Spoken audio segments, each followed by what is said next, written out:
안녕하십니까? 진리 횃불을 찾아오신 여러분들을 진심으로 환영합니다. 많은 신자들이 교회에 출석은 하고 신앙생활은 하고 있지만 여전히 육의 사람으로 살고 있습니다. 그 이유가 무엇일까요? 이 시간 저는 새 사람으로 살지 못하는 이유라고 하는 제목으로 신자가 육의 사람으로 살고 있는 중요한 원인과 그 해결책에 대해서 살펴보고자 합니다. 제가 알고 있는 막국수를 맛있게 하는 한 식당이 있습니다. 그 식당은 장소가 외진 곳에 있고 식당의 크기도 크지 않지만 언제나 손님이 가득합니다. 어느 날 그 식당에 갔더니 건물이 흘려지고 있었습니다. 그리고 몇 달 후에는 그 자리에 이전보다 훨씬 더 좋은 식당이 지어졌습니다. 좁고 낡은 식당을 허문 것은 새로운 식당을 짓기 위해서였습니다. 낡은 건물을 그대로 두고 같은 장소에 새 건물을 지을 수는 없습니다. 하나님께서 신자들을 위해 일하시는 구속사업도 이와 비슷합니다. 하나님께서는 먼저 신자 속에 있는 옛 사람을 무너뜨리기를 원하십니다. 그래야만 그분이 우리를 위하여 새 사람으로 만드실 수 있기 때문입니다. 성경 예레미야서 1장 9절과 10절은 이렇게 말씀하고 있습니다. 여호와께서 그 손을 내밀어 내 입에 대시며 내게 이르시되 보라, 내가 내 말을 내 입에 두었노라. 보라, 내가 오늘날 너를 열방 만국 위에 세우고 너를 뽑으며 파괴하며 파멸하며 넘어뜨리며 건설하며 심게 하였느니라. 이 성경 구절은 하나님께서 예레미야를 선지자로 부르실 때 하신 말씀이었습니다. 하나님은 그분의 손을 예레미야의 입에 대시며 자신의 말을 예레미야의 입에 두었다고 말씀하셨습니다. 그것은 하나님께서 예레미야가 백성들 앞에서 전해야 할 말씀을 주신다는 의미였고, 그는 그 말씀을 가감없이 백성들에게 전해야 한다는 뜻이었습니다. 예레미야가 그 사명에 충실할 때 백성들에게는 두 가지 현상이 나타날 것이었습니다. 첫 번째 현상은 그들의 옛 사람이 무너질 것이었습니다. 예레미야 1장 10절에는 6개의 동사가 나오고 있습니다. 그 중에 4개가 뽑다, 파괴하다, 파멸하다, 넘어뜨리다라는 동사인데 세워져 있는 무엇인가를 무너뜨리는 동사들을 의미합니다. 하나님께서는 남방유다 백성들의 죄를 파괴하고 그들의 불순종하는 마음을 뽑고 그들의 옛 사람을 넘어뜨리기를 원하셨습니다. 그런데 하나님의 사역은 단지 옛 사람을 허무는 것만으로는 끝나지 않을 것이었습니다. 예레미야가 그의 사명을 성실하게 감당할 때 백성들에게 나타날 두 번째 현상은 그들이 새 사람으로 세워질 것이었습니다. 역시 예레미야 1장 10절에는 2개의 동사가 더 나오는데 하나는 건설하다는 동사이고 또 하나는 심다라고 하는 동사입니다. 하나님은 유다 백성들을 새 사람으로 만들고 그들에게 새 마음을 심기 원하셨습니다. 하나님의 사역은 예레미야 때나 지금이나 동일합니다. 하나님은 먼저 우리의 옛 사람을 무너뜨리고 그 후에야 우리를 새 사람으로 세우실 수 있습니다.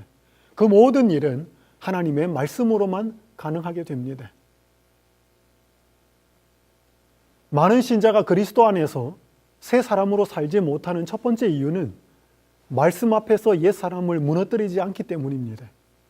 하나님과 그분의 말씀 앞에서 크고 작은 저항들을 많은 그리스도인들이 하고 있습니다. 2009년이었습니다. 1월 20일 새벽 용산에 있는 한 건물에서 큰 화재가 발생했습니다. 건물 옥상에서 농성 죽이는 세입자들과 경찰 특공대의 충돌 때문이었습니다. 그 충돌로 인하여서 5명의 세입자와 1명의 경찰이 죽고 23명이 크게 다쳤습니다. 그 사건은 나중에 여야 정치권이 충돌하는 문제로까지 커지게 되었습니다. 서울시가 재개발을 위해서 그 지역의 건물들을 철거하려고 했습니다.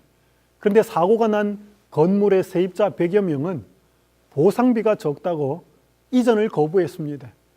그들은 더 많은 보상을 요구했고 서울시는 받아들이지 않았습니다. 저는 농성을 부렸던 그 세입자들을 바라보면서 신자들의 모습을 보게 되었습니다. 서울시가 그 건물을 철거하려 했던 것처럼 하나님께서는 우리의 죄와 불순종하는 마음을 허물기 원하십니다. 서울시가 충분한 보상 없이 건물을 철거하려 했는지 모릅니다. 만약 서울시가 그 세입자들에게 새 건물을 지은 후에 새로운 가게를 하나씩 주겠다고 약속을 했더라면 그들이 그런 농성을 벌였을까요? 하나님께서는 우리의 옛사람을 무너뜨리기 전에 새 사람으로 만드시겠다는 약속을 먼저 하셨습니다. 성경 로마서 8장 10절은 이렇게 말씀하고 있습니다. 너희가 육신대로 살면 반드시 죽을 것이로되 영으로서 몸의 행실을 죽이면 살리니. 성경은 우리가 육신대로 살면 반드시 죽을 것이라고 말씀하고 있지만 성령으로 옛 사람을 죽이면 반드시 새 사람으로 살게 될 것이라고 약속하고 있습니다. 따라서 우리는 용산의 그 세입자들과 같이 마치 아무것도 보장되지 않은 것처럼 죄의 습관들을 반복하면서 옛 사람이 무너지지 않으려고 하나님께 저항을 하지 말아야 합니다.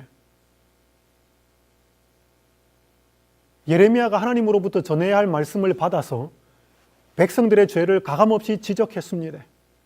그는 바벨론에 항복하고 바벨론 왕을 섬기라는 백성들이 참으로 듣기 싫어하는 말을 했습니다.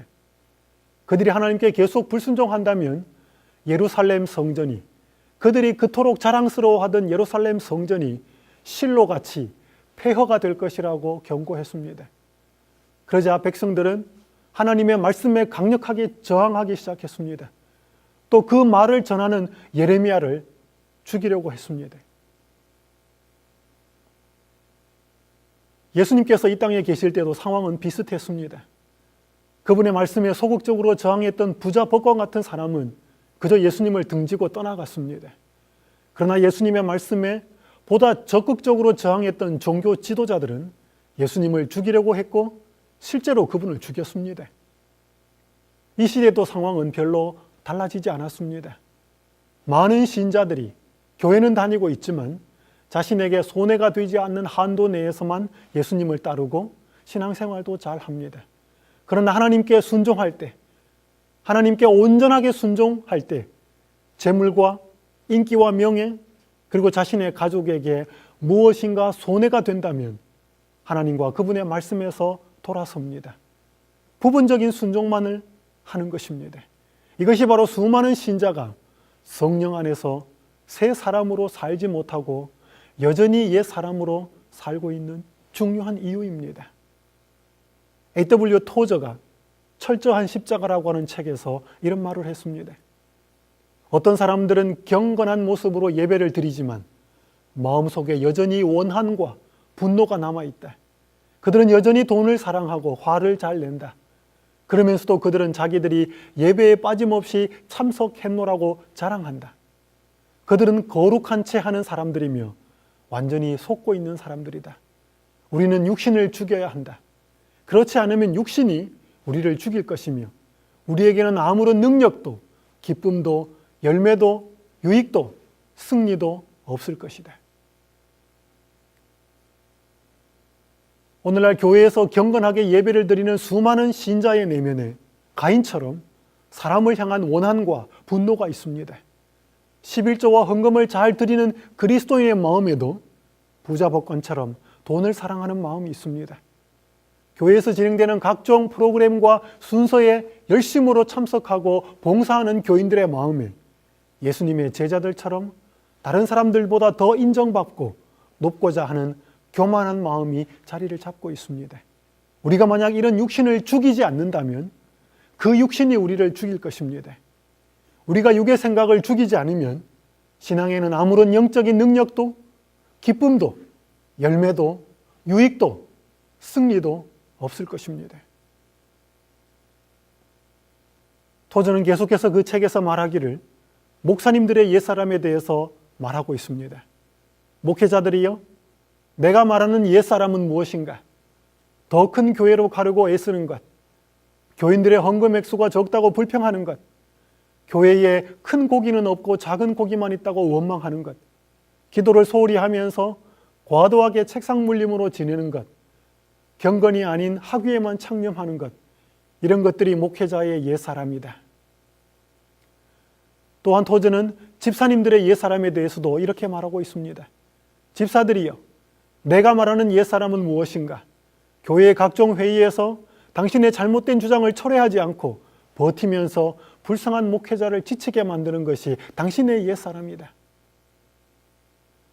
교회에서 맡은 크고 작은 직분을 떠나서 우리 모두에게 하나님께서 싫어하시는 죄의 옛사람이 있습니다. 하나님의 말씀이 우리의 옛사람을 무너뜨리지 않으면 결국은 죄가 우리를 무너뜨리게 됩니다. 여러분, 한 방에 훅이란 말을 들어보셨습니까? 건강하던 사람이 갑자기 쓰러진다든지, 멀쩡하게 잘 살던 사람이 혹은 신앙생활을 잘 하던 사람이 갑자기 타락한다든지 할 때 쓰는 표현입니다. 사람의 몸과 마음 혹은 신앙이 갑자기 무너져 버리는 것처럼 보일 때가 있습니다. 그러나 실제로는 절대로 갑자기가 아니라는 것입니다. 건물이나 사람이나 신앙이나 무너지면은 반드시 진행되는 과정이 있다는 것입니다. 여러분은 지금 절단된 쇠파이프의 확대된 단면을 보고 계십니다. 색깔이 검게 된 부분의 파괴를 기계공학에서는 피로 파괴라고 합니다. 이 부분은 쇠파이프에 금이 간 후에 사람의 피로가 차츰차츰 쌓이듯이 조금씩 끊어진 것을 말합니다. 색깔이 검게 변한 것은 공기 중에 노출이 되었기 때문에 산화가 된 것입니다. 그리고 단면의 나머지 부분은 회색입니다. 이 부분의 파괴를 기계공학에서는 순간 파괴라고 합니다. 이 부분은 단번에 끊어진 것입니다. 이 쇠파이프가 끊어진 전체 과정은 이렇습니다. 쇠파이프의 한 부분에 균열이 생겨서 그 부분이 조금씩 끊어지기 시작했습니다. 그래서 쇠파이프는 나머지 부분으로 하중을 견디다가 더 이상 견딜 수 없게 되었을 때 한 번에 팍 끊어진 것입니다. 겨울에 눈이 많이 와서 비닐하우스가 무너질 때도 마찬가지입니다. 절대로 비닐하우스가 한 번에 무너진 것이 아닙니다. 한 번에 무너진 것처럼 보이지만 그렇지 않습니다. 비닐하우스의 철골 구조물들이 눈의 무게를 견디다가 더 이상 견딜 수 없게 되었을 때 확 주저앉는 것입니다. 사람의 몸도 마찬가지입니다.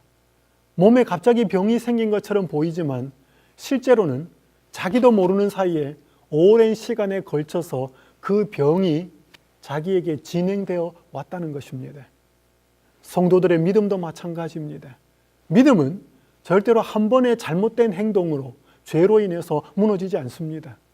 혹 그런 일이 주변에 일어났다면 그 사람은 남들이 보지 않는 시간과 장소에서 믿음의 타락이 계속적으로 진행되어 왔다는 것이 분명합니다.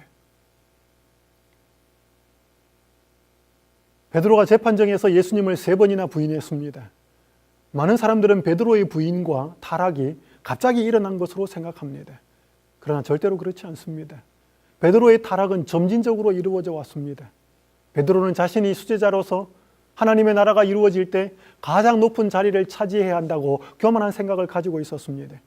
예수님이 모든 제자들이 다 나를 버리겠노라고 말씀하셨을 때 베드로는 다른 제자들은 다 버릴지라도 자신은 결코 예수님을 버리지 않을 것이라면서 큰 소리를 쳤습니다. 그는 겟세마네 동산에서 예수님께서 깨어 기도하라고 말씀하셨을 때 깨어 있지 못하고 잠을 잤습니다. 베드로는 그 모든 과정에서 한 계단씩 믿음이 무너져가는 과정을 밟아가고 있었습니다. 그 결과 마침내 그는 예수님을 저주하며 부인하는 지경에까지 이르게 된 것이었습니다. 그래서 성경 히브리서 2장 1절은 우리에게 흘러 떠내려갈까 조심하라고 경고하고 있습니다. 신자가 지극히 작아 보이는 것이라도 하나님의 말씀에 순종하면 그것이 모여서 믿음을 성장하게 만듭니다. 그러나 반대로 지극히 작아 보이는 것이라도 하나님의 말씀에 불순종한다면 그것이 쌓여서 믿음을 무너뜨리게 만든다는 것입니다. 그래서 우리는 하나님의 말씀 안에서 지극히 작은 것 하나를 하거나 지극히 작은 것 하나를 하지 않는 것에 훨씬 더 주의해야 한다는 것입니다. 우리가 만약 하나님의 말씀을 통해서 하나님의 말씀이 명하는 그 말씀을 그대로 받아들이고 우리의 옛사람을 무너뜨리지 않으면 반드시 우리가 품고 있는 죄가 우리를 무너뜨린다는 사실을 잊지 말아야 할 것입니다. 제가 어릴 적에 동네에서 몇 명의 건장한 남자들이 해머로 집 하나를 사정없이 부수는 것을 본 적이 있습니다. 그 집은 막 지어진 새 집이었습니다. 옆에서 주인인 듯한 여자가 울고불고 하면서 그들을 말렸지만 아무 소용이 없었습니다. 어린 마음에 왜 저렇게 멀쩡한 집을 다 때려 부술까라고 하는 생각이 들었습니다. 나중에 알고 보니 그 집은 불법으로 지어진 집이었고 집을 부순 사람들은 시청에서 나온 공무원들이었습니다. 공무원들이 그 집을 부순 것은 그 집이 멀쩡하게 지어진 것처럼 보였지만 불법으로 지어졌기 때문이었습니다. 오늘날 그 집처럼 우리의 마음에도 하나님과 그분의 말씀에 저항하는 불법들인 죄가 많이 지어져 있습니다. 우리들의 마음에 여전히 돈에 대한 탐심과 과시하려는 마음과 높고자 하는 자존심과 세상을 사랑하는 마음들이 여전히 자리를 잡고 있습니다. 하나님은 그 옛사람의 속성들을 해머가 아니라 그분의 말씀으로 허물기를 원하십니다. 우리가 하나님의 말씀을 대할 때 하나님께서 금하시는 것은 아무리 작은 죄라도 성령의 능력을 힘입고 의지하여 반드시 버려야 합니다. 그렇지 않으면 아무리 작아 보이는 그 죄 하나라 할지라도 우리를 반드시 무너뜨릴 것입니다. 사랑하는 진리횃불 가족 여러분, 하나님의 말씀 앞에 우리의 옛사람을 고집하여 하나님 앞에 저항하거나 거부하지를 않기를 간절히 바랍니다. 많은 신자들이 그리스도 안에서 새 사람으로 살지 못하는 이유는, 중요한 두 번째 이유는 사람들이 말씀 앞에서 새 사람으로 세워지는 경험을 하지 못하고 있기 때문입니다. 예레미야 15장 16절은 이렇게 말씀하고 있습니다. 만군의 하나님 여호와시여, 나는 주의 이름으로 일컬음을 받는 자라. 내가 주의 말씀을 얻어먹었사오니 주의 말씀은 내게 기쁨과 내 마음에 즐거움이오나. 예레미야 선지자에게 별명이 하나 있었습니다. 그것은 눈물의 선지자라는 것이었습니다. 예레미야가 백성들 앞에 서서 하나님의 순전한 말씀을 가지고 그 말씀을 전했을 때 사람들은 그 말씀에 아랑곳하지 않고 계속 불순종했습니다. 계속해서 불순종하던 백성들을 바라보면서 예레미야의 눈에는 눈물이 마르지 않았습니다. 그런데 그런 와중에도 예레미야를 기쁘게 하는 것이 하나가 있었습니다. 그것은 바로 그가 정직하게 하나님의 말씀 앞에 서서 하나님의 말씀을 받아 먹을 때였습니다. 예레미야가 그의 사명을 감당하는 일은 결코 쉽지 않았습니다. 그러나 그가 하나님의 말씀을 먹는 것이 자신에게 너무나 기쁨과 즐거움이었기 때문에 그는 거기에서 힘을 얻을 수 있었습니다. 그는 자신에게 그 말씀을 먹는 것이 기쁨과 즐거움이라고 고백을 했습니다. 이것이 바로 예레미야가 하나님의 말씀 앞에서 새 사람으로 세워지는 경험이었습니다. 이것이 우리 모든 신자들의 경험이 되어야 합니다. 그때 우리는 옛사람이 누리던 기쁨과는 차원이 다른, 전혀 차원이 다른 새로운 기쁨과 즐거움을 누릴 수 있게 될 것입니다. 제가 알고 있는 한 부부가 있습니다. 몇 년 전에 그 두 사람이 데이트를 할 때였습니다. 그 두 사람이 예수님 안에서 참 멋진 데이트를 했습니다. 한 분은 아가씨가 성경과 여러 경건의 서적을 읽다가 많은 감동을 받고 사랑하는 남자친구에게 이런 문자를 보냈습니다. 말씀의 아름다운 빛 속에서 이 색연필은 이렇게 작아졌어요. 그를 사랑하게 되면서 나는 작아졌습니다. 그리고 행복해졌어요. 지상에서의 짧은 삶을 예수 안에서 작아지고 은혜로 커가며 살았으면 좋겠습니다. 예수님의 용서하심과 사랑이 나를 작아지게 해서 색연필처럼 작아진 내가 많이 울었어요.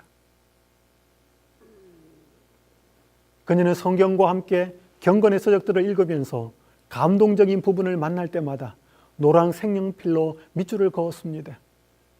감동적인 부분을 많이 발견하고 밑줄을 하도 많이 긋다 보니 어느덧 큰 색연필 하나가 몽당 색연필이 되었습니다. 그러면서 그 작아진 색연필처럼 그녀 자신도 작아졌다고 고백했습니다. 예수님의 용서와 그 사랑을 깨달은 나머지 그분은 더 그녀에게 커졌고 상대적으로 그녀 자신은 더 작아져서 색연필처럼 작아진 자신이 많이 울었다고요. 참 아름다운 신앙 고백입니다. 이런 과정이 바로 하나님의 말씀 앞에서 자신의 죄의 옛사람이 무너지고 예수님을 닮은 겸손과 사랑의 새 사람으로 더 온전하게 세워지는 모습인 것입니다. 그런데 왜 많은 신자들이 이런 경험들을 잘 하지 못할까요? 생각보다 교회에 다니는 신자들이 성경을 잘 읽지 않습니다. 말씀 묵상은 더더욱 잘 하지 않습니다. 절반이 넘는 신자가 성경을 읽지 않고 교회에 다닌다는 통계가 있습니다. 그 대신에 요즘 TV나 인터넷, 스마트폰을 들여다보는 시간은 신자들에게도 얼마나 많이 늘어나는지 모릅니다. 상황이 이렇다 보니 예수님을 믿노라고 말은 하지만, 교회는 다니고 있지만 신자들의 생각이 영적으로 바뀌기가 결코 쉽지 않다는 것입니다.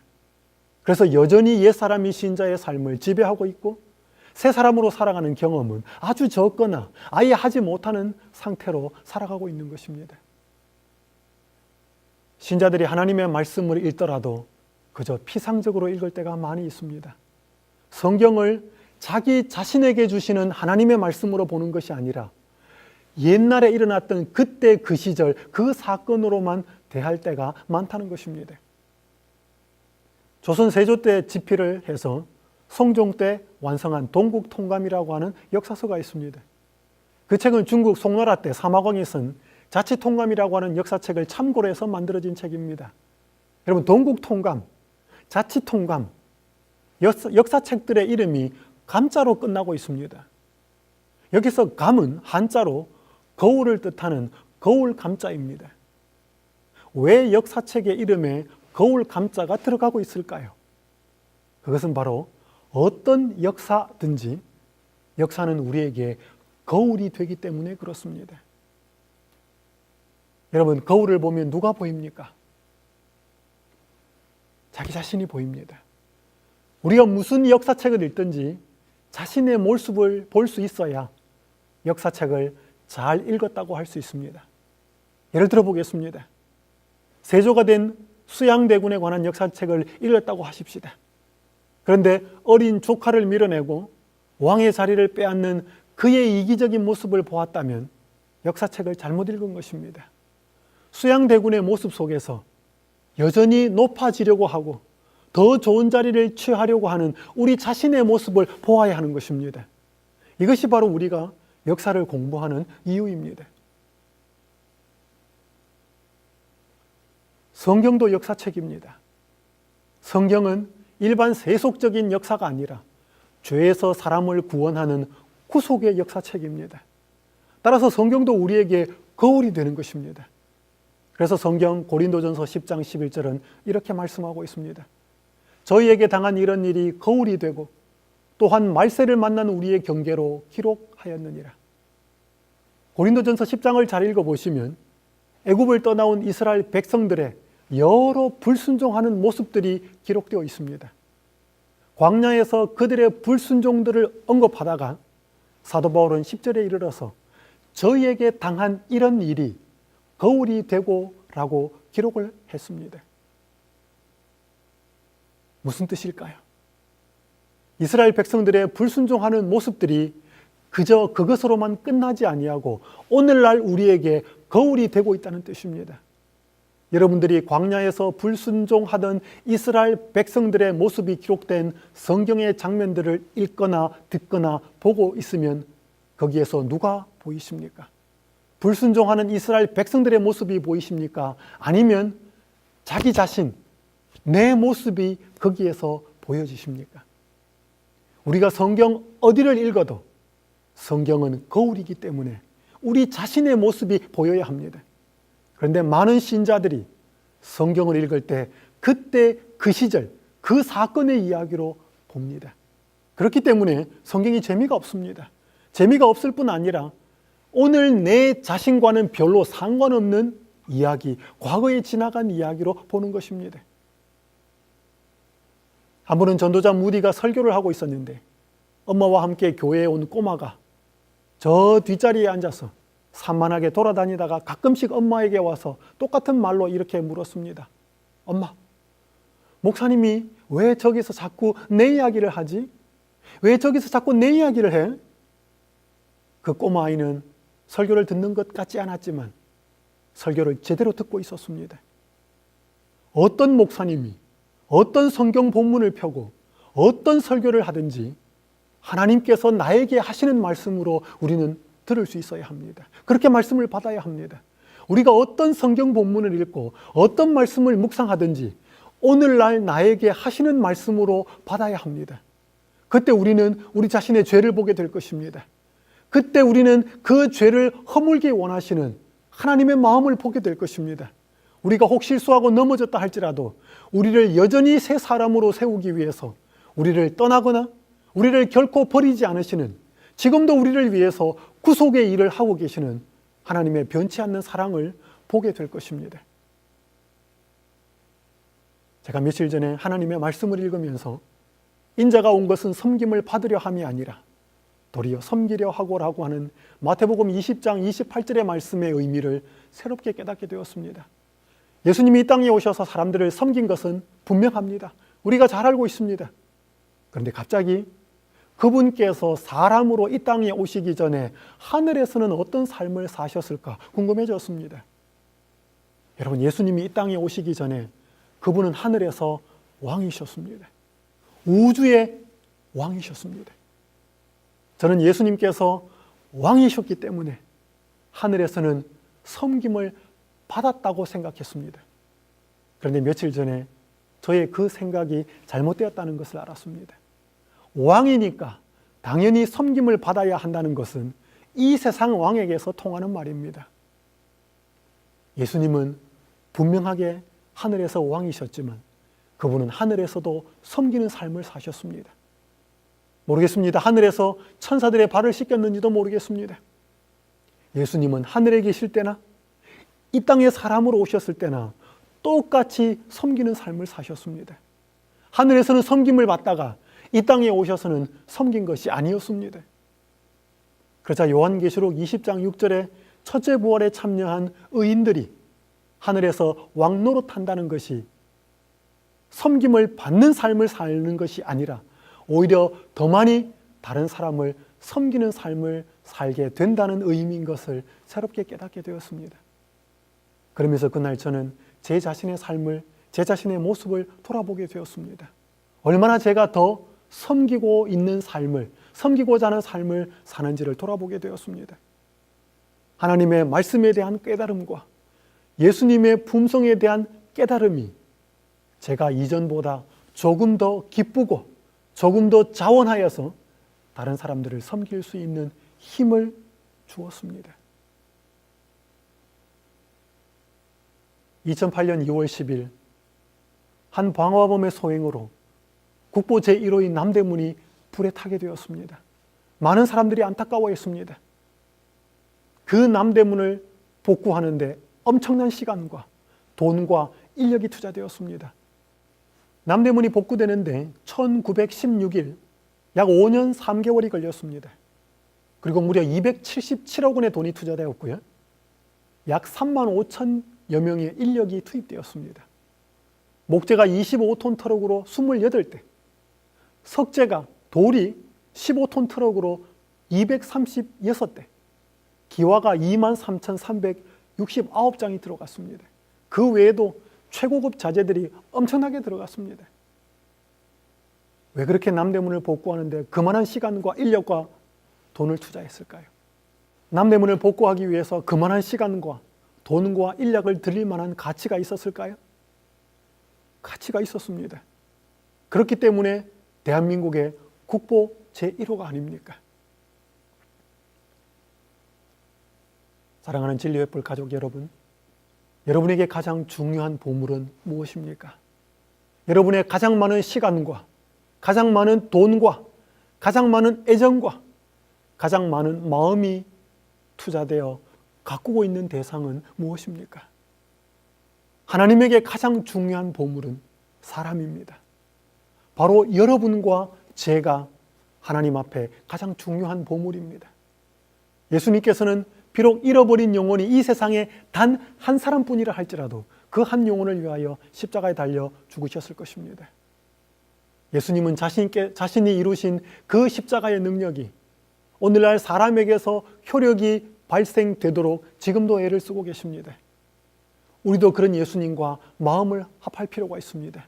그래서 우리의 옛사람을 하나님의 말씀 앞에서 허물고 새 사람을 말씀 앞에서 세우는 믿음의 선택들을 할 필요가 있습니다.